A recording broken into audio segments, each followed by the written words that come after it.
हिसार में अनिल माननलवा से आते हैं और कांग्रेस के वरिष्ठ कार्यकर्ता लीडर है हमारे साथ खास बातचीत में। और अगर इनसे बातचीत करते हैं बड़ा अच्छा लगता है। आज बेबाक तरीके से कई विषयों पे बातचीत करेंगे। फिलहाल संपत्ति की बात कर, लंबा चौड़ा 8 पेज का एक आपकी कांग्रेस पार्टी कई नेताओं को उन्होंने लपेटे में ले लिया और हुड्डा के खिलाफ तो बिल्कुल खुल के बैटिंग की है उन्होंने। एक तो ये कहते हैं कि पुत्र मोह की बात करते हैं, तो मैं कह रहा हूँ प्रोफेसर संपत जी जो थे 2024 में किसका टिकट मांग रहे थे? अपने पुत्र की मांग रहे थे। आज उनकी लड़ाई है वो पुत्र मोह की लड़ाई है। क्या प्रोफेसर संपत सिंह एफिडेविट दे सकते हैं कि मेरा पुत्र जो है कभी राजनीति में नहीं आएगा या राजनीति में नहीं लेके आऊंगा? कि वो खुद खाए तो कुछ नहीं, दूसरा खाए तो बेईमानी। तो वो तो उनके है नहीं, क्योंकि उनकी उम्र का जो तकादा है वो हैवी हो चुका है। उन्होंने जब इनेलो छोड़ी तो इनेलो खिलाफ बोले, फिर उन्होंने कांग्रेस छोड़ी तो कांग्रेस के खिलाफ बोले, फिर वो बीजेपी में चले गए, बीजेपी जब छोड़ी तो बीजेपी के खिलाफ बोले, आज फिर वो दोबारा कांग्रेस में आ गए तो कांग्रेस छोड़ी तो फिर आज कांग्रेस के खिलाफ बोल रहे हैं। तो इनका दौर जा चुका है। अभी जाते जाते जो वो कहते हैं लो जो है वो फड़फड़ाता है, वही कहानी है। सबसे पहले संपत जी ने बहुत गंभीर बात लिखी है।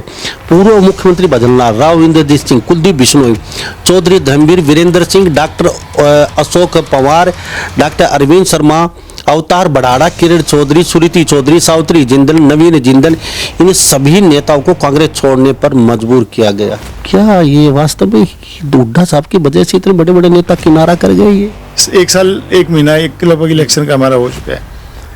आज तक इनका और इनके बेटे का एक बार भी बीजेपी के खिलाफ कोई बयान नहीं आया। हमारी नलवा विधानसभा पूरी डूब गई है, इसमें एक दिन भी बाबू बेटा कहीं गए नहीं। एक दिन रणधीर पनियार के खिलाफ इनका कोई बयान नहीं आया। ये कैसी राजनीति है भाई? इनको टिकट तो चाहिए पूरे देश की। आज के दिन नलवा विधानसभा में प्रोफेसर संपत के ये हालात हैं। अगर इन्हें बीजेपी की टिकट दे दें, साथ में इनको कांग्रेस पार्टी की दे दें, साथ में इनको इनेलो की दे दें और जेजेपी की दे दें, और एक आधी बात भाई बसपा की उनकी आपकी बांध देने के, अगर 6 की 6 टिकटें दे दें तो प्रोफेसर संपत नलवा से ना जीते। हालात प्रोफेसर संपत के ये हैं, ग्राउंड पे कहीं भी नहीं है। और मैं एक बात और भी पूछना चाहता हूँ संपत साहब से कि आपने कांग्रेस पार्टी के नलवा विधानसभा में कांग्रेस पार्टी के कैंडिडेट का विरोध किया, क्या आपने बहन कुमारी सैलजा को बताया कि मैं नील का विरोध कर रहा हूँ? ये जो इनेलो पृष्ठभूमि के जब से कांग्रेस पार्टी में घुसे हैं लोग घुसे हैं, तो उन्होंने तो कांग्रेस को नुकसान ही करा है। ना इनने वोट दिया, ना इनके वक्तों ने कभी वोट दिया। और मैं आपको एक बात और भी बताना चाह रहा हूँ भाई साहब, बिल्कुल क्लियर बात है ये, इनके खिलाफ अनुशासन की कार्रवाई होनी थी। उस कार्रवाई से डरते हुए प्रोफेसर संपत जो है वो डर के भागे हैं। अभी संपत सिंह के जाने से आपको क्या फर्क पड़ने वाला है आपकी पार्टी को? आने जाने से कोई प्रभाव नहीं है। कांग्रेस पार्टी में जब ये आए तो हमें क्या मिला? कांग्रेस पार्टी ने इन्होंने कांग्रेस पार्टी को दिया क्या योगदान था, क्या कंट्रीब्यूशन था? तो कंट्रीब्यूशन इनका नील था। नमस्कार, स्वागत आपका हरियाणा न्यूज़ 24 पे। मैं हूं मुन्ना लांबा, मेरे सहयोगी हिमांशु लांबा के साथ हम मौजूद हैं हिसार में और हमारे साथ खास मेहमान खास बातचीत में मौजूद हैं। और हिसार में अनिल माननलवा से आते हैं और कांग्रेस के वरिष्ठ कार्यकर्ता लीडर है हमारे साथ खास बातचीत में। और अगर इनसे बातचीत करते हैं बड़ा अच्छा लगता है। आज बेबाक तरीके से कई विषयों पे बातचीत करेंगे, क्योंकि कांग्रेस की हम बातचीत करें फिलहाल कहीं न कहीं अब कई धड़ों में दिखाई दे रही है। कहीं कोई सद्भावना यात्रा निकल रही है तो कहीं कुछ चल रहा है, वो भी जानने की कोशिश करेंगे। और संपत सिंह बहुत वरिष्ठ नेता थे, कहने कि वो कांग्रेस को लगभग छोड़ ही चुके। बहुत लंबा चौड़ा एक नोट भेजा है कांग्रेस कार्यालय में और उसमें जो बात नहीं कहनी चाहिए थी वो भी लिख डाली संपत सिंह ने, पुरानी नई सभी, वो भी बातचीत करेंगे। क्यों अनिल वाल भी वरिष्ठ नेता हैं कांग्रेस के और भली बातें जानते हैं सभी लीडरों को भी, और बहुत वर्षों से ये कांग्रेस के साथ लगे हुए हैं। मान साहब, आपका बहुत बहुत स्वागत है हरियाणा न्यूज़ 24। नमस्कार, आपके सभी दर्शकों को मेरा नमस्कार। मन साहब, सबसे पहले संपत सिंह की बातचीत करेंगे, उसके बाद कई विषयों पे बातचीत करेंगे, क्योंकि फिलहाल हम कुलदीप बिश्नोई की बातचीत करें, वो भी आपके खिलाफ बोल रहे हैं कि बेरोजगार कर दिए भूपेंद्र हुड्डा, दीपेंद्र हुड्डा, मतलब कई बातें निकली। फिलहाल संपत सिंह की बात कर, लंबा चौड़ा 8 पेज का एक आपकी कांग्रेस पार्टी कई नेताओं को उन्होंने लपेटे में ले लिया और हुड्डा के खिलाफ तो बिल्कुल खुल के बैटिंग की है उन्होंने। तो इसको लेके क्या चल रहा है? बड़े बड़े नेता छोड़ रहे हैं पार्टियों को, ये कह रहे हैं कि हुड्डा और दीपेंद्र की वजह है, कोई पुत्र मोह बता रहा है। तो आप वरिष्ठ नेता हैं कांग्रेस के, तो हमारा भी फर्ज बनता है कि लोगों को आपकी बात हम सामने रखें। चल क्या रहा आखिर ये ऐसे? आपके एक ही क्वेश्चन में बहुत सारे क्वेश्चन आ गए, मैं बारी बारी सबका जवाब दे देना चाहता हूँ। एक तो ये कहते हैं कि पुत्र मोह की बात करते हैं, तो मैं कह रहा हूँ प्रोफेसर संपत जी जो थे 2024 में किसका टिकट मांग रहे थे? अपने पुत्र की मांग रहे थे। आज उनकी लड़ाई है वो पुत्रमों की लड़ाई है। क्या प्रोफेसर संपत सिंह एफिडेविट दे सकते हैं कि मेरा पुत्र जो है कभी राजनीति में नहीं आएगा या राजनीति में नहीं लेके आऊँगा? तो ये कोई खास बात नहीं है। वो तो टिकट मांग ही रहे थे। नहीं मांग, मैं वही कह रहा हूँ आपको, मैं उसी का आपको जवाब दे रहा हूँ कि वो खुद खाए तो कुछ नहीं, दूसरा खाए तो बेईमानी। तो वो तो उनके है नहीं, क्योंकि उनकी उम्र का जो तकादा है वो हैवी हो चुका है। और प्रोफेसर संपत जी का एक दौर था, एक समय था, जब वो इतनी बार एमएलए रहे। अब वो दौर लगभग उनका समाप्त हो चुका है, ठीक है।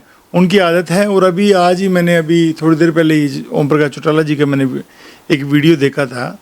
ओम प्रकाश चौटाला जी ने क्लियर ये बोला था कि भाई वो गए, दुख है, प्रोफेसर संपत ने जब इनेलो छोड़ी तो दुख है, गए, पर वो जिस हिसाब से जो उस पार्टी के खिलाफ बोल रहे हैं और उस पार्टी के नेताओं के खिलाफ बयानबाजी कर रहे हैं वो गलत है। उनकी नेचर है, प्रोफेसर संपत की स्वभाव है कि वो विरोधाभास वो बोलते हैं। उन्होंने जब इनेलो छोड़ी तो इनेलो के खिलाफ बोले, फिर उन्होंने कांग्रेस छोड़ी तो कांग्रेस के खिलाफ बोले, फिर वो बीजेपी में चले गए, बीजेपी जब छोड़ी तो बीजेपी के खिलाफ बोले, आज फिर वो दोबारा कांग्रेस में आ गए तो कांग्रेस छोड़ी तो फिर आज कांग्रेस के खिलाफ बोल रहे हैं। तो ये उनकी अपने थॉट्स हैं, उनके विचार है। वो अपाग्रस्त इंसान है जो इतनी बड़ी बातें जो भूपेंद्र सिंह हुड्डा साहब के खिलाफ, भाई दीपेंद्र हुड्डा के खिलाफ जो बोल रहे हैं। एक बात और निकल के देखने को मिल रही है। हिसार की बातचीत करें हम, ना तो जिला अध्यक्ष कुल के सामने कोई बात रख रहा है, ना संपत सिंह के खिलाफ रख रहा है, ना कोई कुलदीप बिश्नोई के खिलाफ, ना यहाँ का कोई नेता, कोई हिसार का कोई ऐसा कोई आगे आके कुछ उनके मुखर होकर उनके विरोध कर रहा हो, भाई आप क्या बोल रहे हैं, या फिर प्रेस के माध्यम से कुछ। एक अनिल मान एक ऐसे हैं जो सुनने को दिखाई देता है, बाकी कोई नेता। तो ये क्या वजह है? क्या या तो प्रेशर में है या कुछ कहना नहीं चाहते? नहीं, सभी नेता जो है अपना काम कर रहे हैं, ऐसा नहीं है। जिला अध्यक्ष वो अपना अच्छा काम कर रहे हैं, बाकी नेताओं भी अपने काम कर रहे हैं और सबको करना भी चाहिए, क्योंकि हमें पार्टी को जिंदा रखना है और पार्टी को मजबूत करने का हमें काम करना है। रही बात ये रही कुलदीप बिश्नोई जी का बयान आया था, हमने पूरा उनको जवाब दिया है। कुलदीप बिश्नोई ने जो भूपेंद्र सिंह हुड्डा साहब को बेरोजगार कहा, तो पब्लिक ने, मीडिया ने उनको बता दिया कि भाई वो लोग तो खुद, हुड्डा साहब तो प्रतिपक्ष के नेता हैं और दीपेंद्र हुड्डा जो है एमपी हैं, मेंबर ऑफ पार्लियामेंट है और हरियाणा के सबसे लोकप्रिय नेता हैं आज के दिन। भाई दीपेंद्र हुड्डा से सबसे लोकप्रिय नेता है।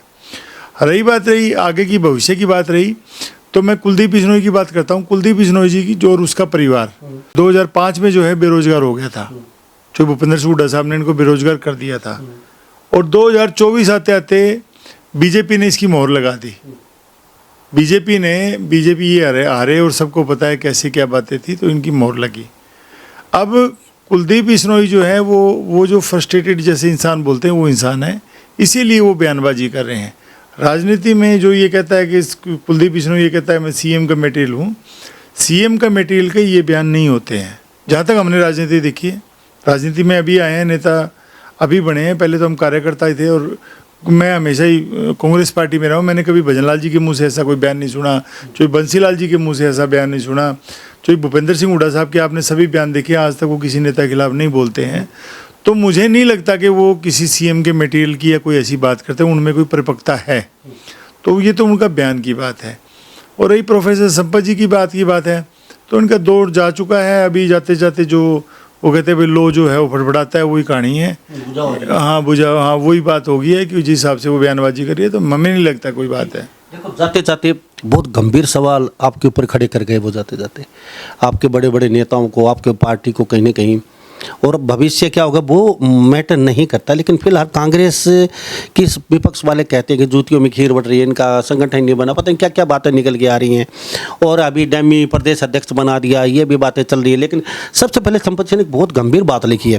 पूर्व मुख्यमंत्री भजनलाल, राव इंद्रजीत सिंह, कुलदीप बिश्नोई, चौधरी धर्मवीर वीरेंद्र सिंह, डॉक्टर अशोक पवार, डॉक्टर अरविंद शर्मा, अवतार बड़ाड़ा, किरण चौधरी, सुरीति चौधरी, सावित्री जिंदल, नवीन जिंदल, इन सभी नेताओं को कांग्रेस छोड़ने पर मजबूर किया गया।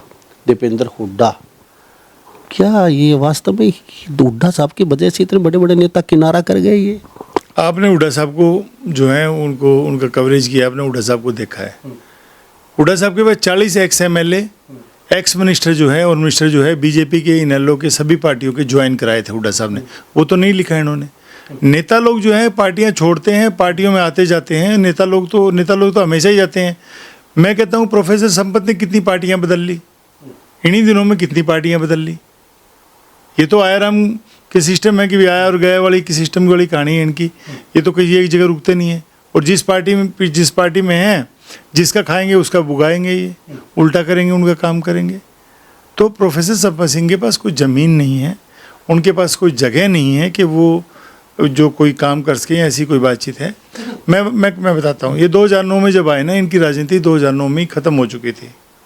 2009 में इनकी राजनीति ख़त्म थी। ख़त्म का कारण क्या था कि इन्होंने जब ये आए, जो भूपेंद्र सिंह हुड्डा साहब से मिले, क्योंकि इनका एक रिश्ता जो गौरव संपत का और दीपेंद्र हुड्डा का एक रिश्ता था, एक दोस्ती का रिश्ता था। इन्होंने आके दीपेंद्र हुड्डा के थ्रू इन्होंने अप्रोच करी और इन्होंने कहा कि हम लोग उस पार्टी में त्रस्त हैं, इनेलो में त्रस्त हैं, और हमारा मान सम्मान नहीं हो रहा, हमारे साथ हमारी बेइज्जती की जा रही है। मेरे साथ अभय चौटाला ने किया, अजय चौटाला ने मेरे साथ ये किया, और जो है ओम प्रकाश चौटाला जी ने मेरे साथ ये बात हुआ। तो उन्होंने बहुत सारे ऐसे विषय रखे और ये कांग्रेस पार्टी ज्वाइन किया, जो कांग्रेस पार्टी इनको ज्वाइन कराई। तो इन्होंने टिकट मांगी जो है फतेहाबाद से। तो हुड्डा साहब तो अपने शब्दों के आदमी हैं, उन्होंने फतेहाबाद की सर्वे कराया, सर्वे में क्लियर आ रहे थे। फिर इनके लिए एक सीट निकाली गई, नलवा विधानसभा में एक सीट निकाल के इनको जो है टिकट दी गई।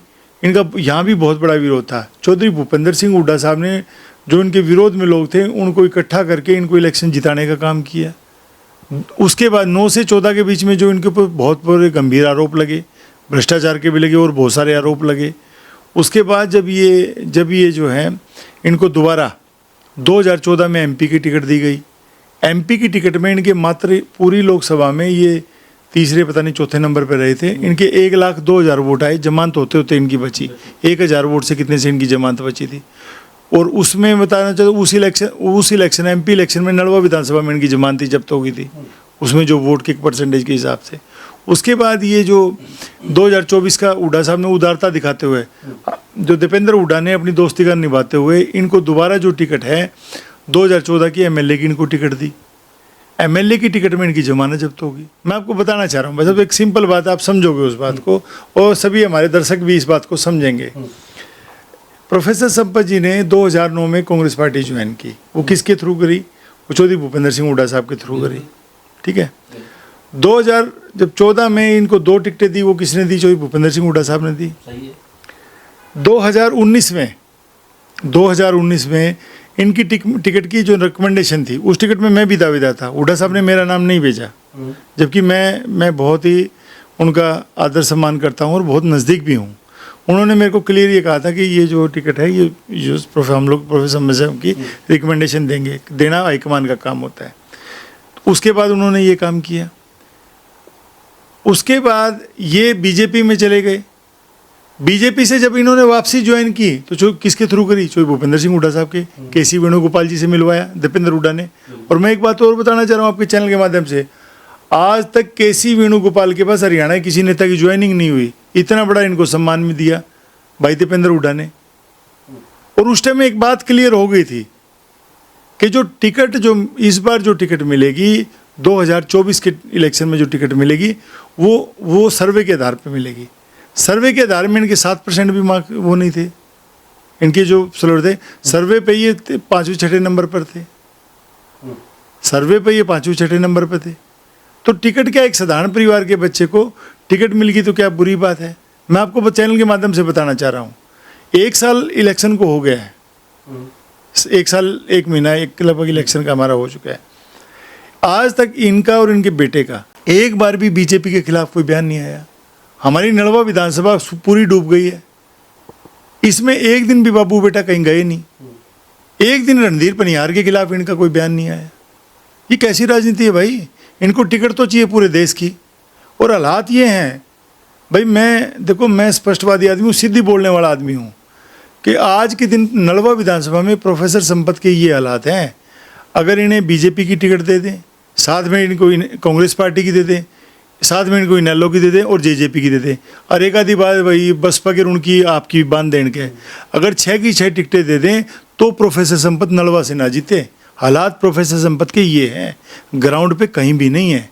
जब ये 2009 से और 2014 के बीच जब ये थे, इन पे बहुत गंभीर आरोप लगे, नौकरियों के आरोप लगे और बहुत सारे आरोप इनके ऊपर लगे। सबको पता है, पब्लिक मोड में आपको पता है सारी बातों का। और आप आप तो बड़े घूम फील्ड के आदमी, आप घूमते रहे हैं, आप पता करिए कि 2024 में इसकी किसने नलवा विधानसभा में किसकी मदद करी। मैं आपको एक बात और बताना चाह रहा हूँ, तो वो जो इनको जो टिकटें मिली तो हर जगह जो है वो जो भूपेंद्र सिंह हुड्डा साहब आगे थे। इनको जब भी कांग्रेस पार्टी का या कांग्रेस पार्टी के खिलाफ बोलना होता है, हुड्डा साहब के खिलाफ बोलना होता है, जब ये कुमारी शैलजा को आगे लेके आते हैं, ये कुमारी शैलजा को आगे लेके आएंगे कि कुमारी शैलजा को ये हुआ, कुमारी शैलजा को ये हुआ, कुमारी शैलजा के लिए ये कर दिया। मैं आपके चैनल के माध्यम से पूछना चाह रहा हूँ कि प्रोफेसर संपत जी, आपने कुमारी शैलजा को लेके कौन सी बड़ी रैली करी? आपने 2019 और 24 के बीच में एक रैली करी, एक छोटी सी रैली करी जो फ्लॉप हो गई थी, वही थी रैली। आपने हुड्डा साहब की वो रैली करी, दीपेंद्र हुड्डा ही करी। आपने कुमारी शैलजा की कौन सी रैली करी? कौन सा आपने उनके लिए जो है वर्करों की मीटिंग करी? पूरे हरियाणा में आप कहते जी मैं तो हरियाणा का नेता हूँ, आपने कौन से हरियाणा में, कौन से जिले में, कौन सी विधानसभा में आपने मीटिंगें करवाई? आपने कौन से जो पार्टी के फंड में आपने कितना शैलजा का योगदान किया जब उन्होंने इलेक्शन लड़ा? ये तो सिर्फ क्या है कि वो सिर्फ हुड्डा साहब को डेंट करने के लिए है, कुमारी शैलजा जी को आगे ले आता है। और मैं एक बात और भी पूछना चाहता हूँ संपत साहब से कि आपने कांग्रेस पार्टी के नलवा विधानसभा में कांग्रेस पार्टी के कैंडिडेट का विरोध किया, क्या आपने बहन कुमारी शैलजा को बताया कि मैं नील का विरोध कर रहा हूँ? और क्या शैलजा बहन जी अनुमति देती कि आप करो? ये सिर्फ क्या है कि ये इनेलो पृष्ठभूमि का आदमी है, इसकी यही शैली है। इनेलो में भी इसने ये किया था और कांग्रेस पार्टी में भी यही किया। लेकिन एक बड़ा प्रश्न और है, 2005 में जब चौधरी भजनलाल के चेहरे पर चुनाव लड़ा गया, उस समय कांग्रेस के 67 सीटें जीती थी। उसके बाद से लगातार कांग्रेस का ग्राफ जीरो है। उसके बाद से हुड्डा के पास कमान है, तो कहीं कि कांग्रेस क्यों नहीं आ पाई? ये आला कमान को पता नहीं है क्या? मैं दुखी होकर इस कांग्रेस को छोड़ रहा हूँ। लगातार कांग्रेस नीचे गई है, किसी आदमी का यहाँ कब्जा हो गया। हाँ, कभी इस जैसे लोगों को हमने कांग्रेस पार्टी में ज्वाइन करा लिया भाई, इतने बड़े ये नेता कहते हैं, इन जैसे नेताओं को जो करा लिया।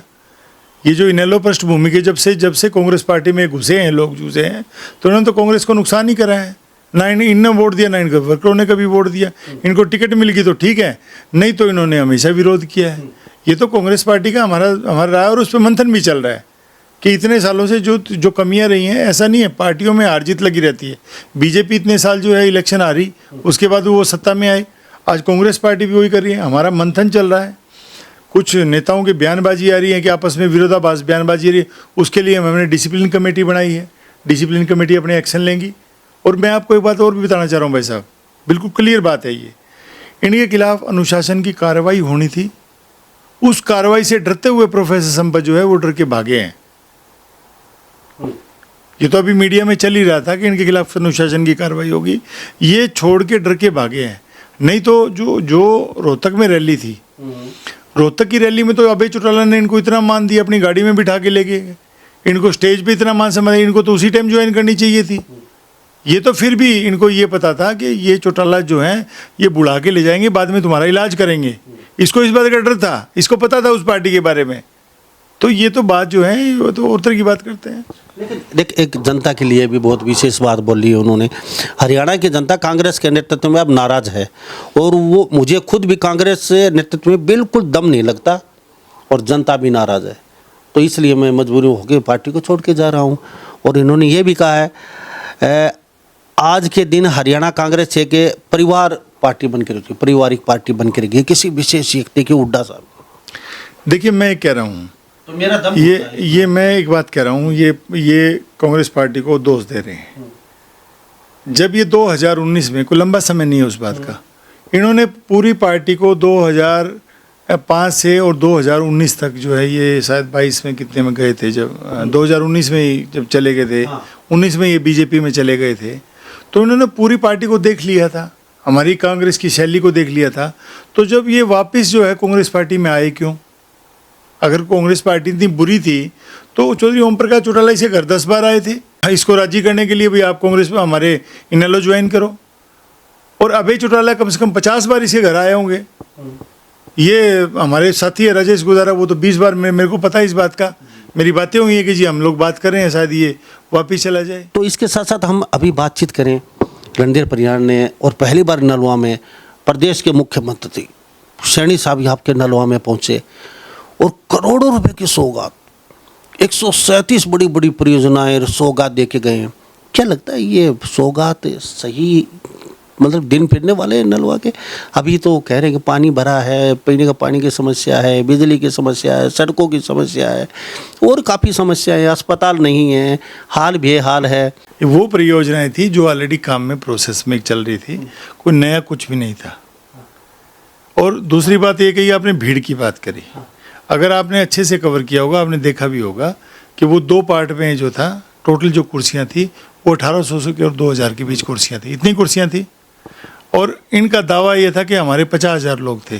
तो पहले इस रैली को ऐतिहासिक बताता हूँ कि इतिहास की ये पहली रैली है जो 1800-2000 कुर्सियों पे इन्होंने 50,000 आदमी बिठा दिए। तो सीएम साहब की भी पहली रैली है नलवा में? नहीं, नलवा की नहीं, इससे पहले जो भूपेंद्र सिंह हुड्डा साहब की रैली हुई, 11 सालों पहले। नहीं, इनका अपना हिसाब होगा, वो तो चलो वो देखते होंगे, वो अलग बात होगी, वो तो बीजेपी करे, हर पार्टी को अधिकार। सीएम साहब आएंगे तो दिन तो फिरने वाले हैं नलवा। नहीं, मैं जो बात कर रहा हूँ, अभी चलेंगे उस बात के ऊपर। मैं कह रहा हूँ कि इन्होंने रैली करी, पूरा इन्होंने तामझाम दिखाया। 2 पार्ट पे थी वो, 900 कुर्सियाँ इधर थी, 900 इधर थी। एक पार्ट में सारी महिलाएं थी, तो महिलाएं में आपने देखा होगा सारी की सारी मनरेगा की लेबर थी, 100% मनरेगा की लेबर थी। वीडियोज भी हैं हमारे, अगर जाएंगे तो आपको मिलेगा। एक साइड में जो लोग जनता थी, वो जनता, ये जो रैली थी वो 2 विधानसभाओं की रैली थी, एक आदमपुर की और एक थी नलवा की। लेकिन आदमपुर को छोड़ के नलवा में करने का क्या मकसद था? आदमपुर को छोड़ के नलवा आदमपुर में तो कुलदीप बिश्नोई का पता ही है जो हालात है, वो वहाँ यानी कि हार की जगह करना नहीं चाहते सीएम साहब, या एक और वजह? नहीं, कुलदीप बिश्नोई को लोग, या फिर अनिल मान को कोई टारगेट किया गया? नहीं, मेरा क्या टारगेट करेंगे हम तो। आने वाले में अच्छे जड़े जमा रहे अनिल मान, अच्छी पकड़ जनता में है, तो कहीं ना कहीं हम कुछ इनको थोड़ा अभी कोई ऐसा मैं उनके ऐसी वो नहीं है। अभी तो वो खुद ही जैसे बोलते हैं भाई हनीमून पीरियड पे चल रहे हैं, उनको तो दिमाग ही और कहीं है।